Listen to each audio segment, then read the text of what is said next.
Ito mga boss, Janrel Casimero catchweight daw ang laban kay Kameda. Ayon sa mga balita mga boss, catchweight sa 128 pounds. Pero hindi pa sigurado ito mga boss kung catchweight nga ba sa 128 o 127. Mangyayari ang laban nila sa Kyrgyzstan mga boss at sa Japan mag-training si Cuadro Alas. Ang Kyrgyzstan ay hindi naman ganun kahigpit pagdating sa timbang. Mas mahigpit pa rin sa Japan ang timbang dahil nasuspindi pa nga si Janrel Casimero dahil sa pag-overweight. Kung catchweight ito mga boss, kailangan pa rin ni Casimero kunin ang tamang timbang. Pero yung timbang na 128 pounds mga boss, malaki na yan. Kayang-kaya na yan ni Casimero hanggang October. Sabi nga ng coach ni Casimero na si Jason, easy work lang ito. Tandaan po natin na pinsan ito ni Koki Kameda mga boss. Siyempre dahil kasado na ang laban nila mga boss, okay lang yan, trust talkan. Kasama na yan sa boxing. Kaya abangan ang pagbabalik ni Cuadro Alas mga boss at sana makita natin ito sa talpakan para makapusta tayo kay Cuadro Alas. Sa iba pang balita, kasado na rin ang laban ni Beryl Ortiz kontra Erickson Lubin.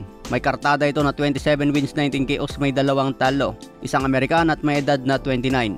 Mangyayari po ang laban nila sa November 8. Sa ngayon, may kartada si Beryl Ortiz na 23 wins, 21 KOs, wala pang talo.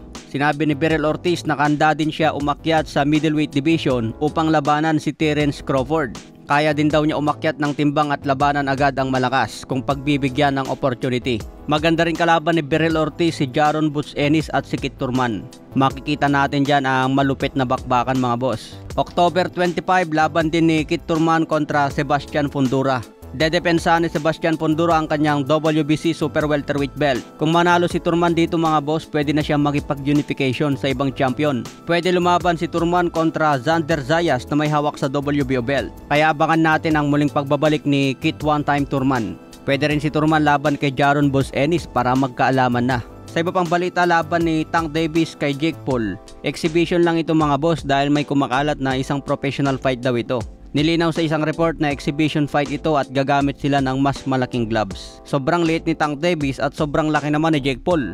Kaya kung magsuot ng 8-ounce gloves si Jake Paul, kapag tamaan niya si Tank Davis, baka lumipad ito mga boss. Kaya gagamit sila ngayon ng mas malaking gloves para maiwasan ang malubhang injury. Sa ibang banda naman, Oscar De La Hoya binatikos ang naging performance ni Canelo Alvarez. Para daw nakasemento ang paa ni Canelo dahil napakabagal gumalaw. Karamihan pa raw sa tinatamaan ni Canelo hangin, kaya hindi siya makapag-konekta ng solid. Ang ginawa daw ni Terence Crawford parang kumuha lang ng candy sa bata. Ginawa daw niyang easy work lang si Canelo Alvarez. Okay mga boss, hanggang sa muli nating updates.